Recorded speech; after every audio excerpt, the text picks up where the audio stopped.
से दर्जनक आम आउ टे मन पकईदे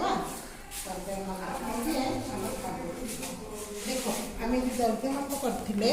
पूर्व पाठ्यक्रम अनुसार विभिन्न कंटार गोटे जिनसर दैर्घ्य आम मापी पेनसिल दैर्घ्य आल्पिन कंटा मध्यम मापी यह व्यतीत आम चाखुन अनुसार कि आंगुठी अनुसार कि हाथ को नहीं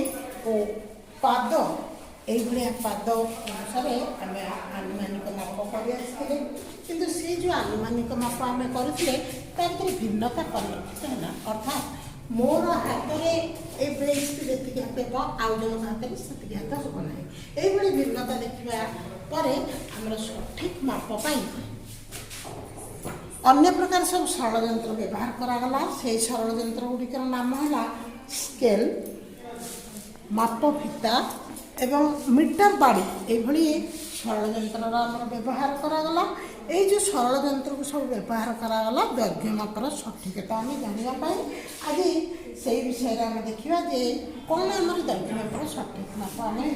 जाचे ये जो स्केल तुम साधारण भाव में स्केल टी व्यवहार कर स्केल टी भल भाव देख ये स्केल टी समस्त ज्यामिति बक्स रही घर कटा कर बिल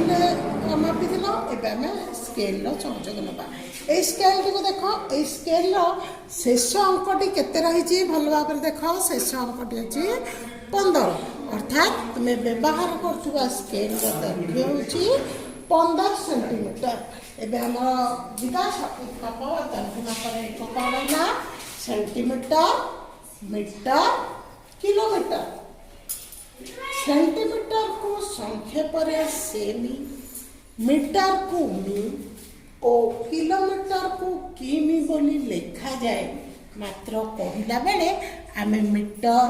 सेंटीमीटर और किलोमीटर बोली कहना जो एक सेंटीमीटर जो रही से सेंटीमीटर आम साधारणतः व्यवहार करुचे तुम छोट पिला अच्छे सब माप दैर्घ्य माप तुम आवश्यकता ना केवल सेंटीमीटर मीटर किलोमीटर ये तीन विषय आम जाना 1 मीटर का 100 सेंटीमीटर ये जो 100 सेंटीमीटर बोली करे आमर पाठ्यक्रम रही मीटर को आम सेंटीमीटर केमती प्रकाश करवा आम छोट छोट स्केल रखुचे ये स्केल दैर्घ्य जो 15 सेंटीमीटर ये स्केल अनुसार आम छोट जिनस दैर्घ्य मापी पारे छोट जिनस अर्थात मन कर तुम कहला तुम गणित बंधर दैर्घ्य मापा कि तुम ज्यामिति बक्सर दैर्घ्य माप तो स्केल पकईले ये 15 सेंटीमीटर है ये 15 सेंटीमीटर पिंधला ये पुणी आ देख के रही से सेंटीमीटर स्थान 3 ये 18 सेंटीमीटर ज्यामिति बक्स रही आम बही खाता कला बेलू 15 सेंटीमीटर स्केल व्यवहार करवा जितेबाला आम कौन प्रकार पड़िया दैर्घ्य मापुचे कि दैर्घ्य मापी पारा आम माप फिता अच्छे माप फितार आम प्रयोग कर माप फिता ना तुम देखी टेलर दुकान में जो टेलर सार्ट पैंट सिलाई करए से माप फितार प्रयोग करए यह व्यतीत आम लंग जंप जो हूँ पड़िया आम खेलू से लंग जंप माप फितार कराए मीटर बाड़े कना और रिबन माप कराए तार कम जाने एकदम मीटर कहले सेंटीमीटर केमती प्रकाश करवा 1 मीटर 100 सेंटीमीटर 1 मीटर को जिते बड़े आम सेंटीमीटर प्रकाश करवा मुख्यतः 100 द्वारा गुणा 100 द्वारा गुणिले आम शून्य जाने पटे जहाँ द्वारा गुणा शून्य से शून्य बढ़ी गोटे उदाहरण देखा 2 मीटर लिखे आम सेंटीमीटर प्रकाश करवा अर्थात 100 द्वारा गुणा 100 गुणिले 100 के शून्य अच्छी 100 2टी शून्य अच्छी तेणु 2 डाण पटे 1 2टा शून्य अर्थात मीटर को सेंटीमीटर प्रकाश कला बेले डाण पटे 2टी अंक बढ़ी सेमती सेंटीमीटर को मीटर प्रकाश कला बेले 100 द्वारा भाग करा जाए आम जो शून्यंत हरण गुणन सब करुचे स्वतंत्र अच्छी तेणु से कौन कराए गुणन 2टी अंक बढ़ी जाए सेमती हरण तार विपरीत क्रिया तेणु 2टी घर छाड़ी पूर्व बिंदु देवा जमी मन 300 सेंटीमीटर मीटर में आम प्रकाश करवा डाण पटा तुम समस्ते खाइबा ଗୋଟେ ଦୁଇଟି এইভাবে দুটি অঙ্ক ছাড়িদেবা আউ যাহা রহিলা সেগুড়িক হয়ে মিটার সেন্টিমিটার যেতবে মিটারে প্রকাশ করা ডাহাণ পটে দুইটি অঙ্ক ছাড়িদেবা এইটা এইটা ছাড়িদেলা পরে যাহা রহিলা সেটা হল আমার মিটার ঘর সেমতি সেন্টিমিটার ঘরে সর্বাধিক দুইটি অঙ্ক রহিপার আমি তাহলে সেন্টিমিটার করছি জানি 1 মিটার 100 সেন্টিমিটার 100 সেন্টিমিটার মানে মিটার ঘরে তুমি যেতে রাখিপার মাত্র সেন্টিমিটার ঘরে মাত্র দুইটি অঙ্ক রহিব সেন্টিমিটার ঘরে গোটি অঙ্ক গোটে দুইটি অঙ্ক সেন্টিমিটার ঘরে রহিব তেমন তোমাকে দিয়েছে সম্পূর্ণ সেন্টিমিটার প্রকাশ করা দিয়েছে তুমি মিটারে প্রকাশ করব দেখ 425 সেন্টিমিটার অর্থাৎ তিনোটি অঙ্ক রয়েছে আধে তার মানে কিছু মিটার লুচিকি রয়েছে আমি তাকে মিটারে প্রকাশ করা আমি সূত্র জানিছে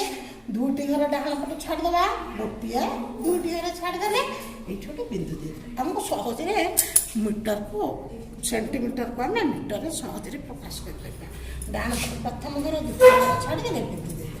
এই যে দুইটি ঘর রহিব সেন্টিমিটার ঘরে দুইটা ঘর রহিব তো 25 সেন্টিমিটার আর এপটে যাহা রহিলা পটে সেটা মিটার তো 4 মিটার 25 সেন্টিমিটার সেন্টিমিটার আউ মিটার যোগ প্রক্রিয়া যেতবে আমি করিবা এইভাবে করবা মিটার লিখিবা সেন্টিমিটার লিখিবা মিটার তলে যাহা মিটার দিয়ে যাইথিবে তাকে লিখিবা সেন্টিমিটার তলে যাহা দিয়েথিবে লিখিবা গোটা উদাহরণ লিখিবা 4 মিটার 25 সেন্টিমিটার লিখিলে তা সহিত মিশাইবা 3 মিটার 40 সেন্টিমিটার তো মিটার তলে 4 লিখিলে এবং সেন্টিমিটার স্থানে 25 লিখিলে তারপরে আছে 3 মিটার 40 সেন্টিমিটার তো মিটার তলে 3 সেন্টিমিটার 40 এইভাবে মিশাই দেলা পরে আমরা কেতে হইলা 7 মিটার 65 সেন্টিমিটার তো 4 মিটার 25 সেন্টিমিটার 3 মিটার 40 সেন্টিমিটার হলে 7 মিটার 65 সেন্টিমিটার হলা সেমতি গোটে বিয়োগ দেখিবা বিয়োগ মধ্যে সেমতি লিখিবা মিটার পটে মিটার লিখিবা সেন্টিমিটার পটে সেন্টিমিটার লিখিবা মিটার আছে 5 মিটার 75 সেন্টিমিটার 3 মিটার 20 সেন্টিমিটার আমি বিয়োগ করিবা এইটা ଥିଲା যোগ এইটা আসবে বিয়োগ বিয়োগ যেତେବେଳେ କରିବା ঠিক ଆମେ କ'ଣ କରିବା ଉପରେ ମିଟର ଲେଖିଦେଲେ ସେଣ୍ଟିମିଟର ଲେଖିଦେଲେ ମିଟର ଜାଗାରେ 5 ମିଟର 75 ପ୍ରଥମେ ଅଛି 5 ମିଟର 75 ତ ମିଟର ତଳେ 5 ସେଣ୍ଟିମିଟର ତଳେ 75 ଲେଖିଲେ ତାପରେ କେତେ ବିয়োଗ କରିବା ନା 3 ମିଟର 20 ସେଣ୍ଟିମିଟର ତ ମିଟର ତଳେ 3 ସେଣ୍ଟିମିଟର ତଳେ 20 ତ ଉତ୍ତର ହେଲା 2 ମିଟର 55 ସେଣ୍ଟିମିଟର यापरे तुमको वर्कशीट प्रश्न छड़ा दिव से वर्कशीट प्रश्न को करी पुणी व्हाट्सएप माध्यम आमको पठेब आ पिला माने आ गोटे फटो जिन आम निकट भविष्य में करने को जाइछु महल पाठशाला अर्थात तुम अंचल एक निर्दिष्ट स्थान में पाठपढ़ार केन्द्र आम खोलने को जाइछु एवं तुम बापा माँ अनुमति नहीं बहु जल्दी तुम मानक दर्शन आशार एवं तुमको विकास पथरे तुम स्नेहर आधार में चलने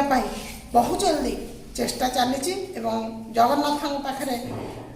प्रार्थना अच्छी से आमको ए सफल करंतु जय जगन्नाथ।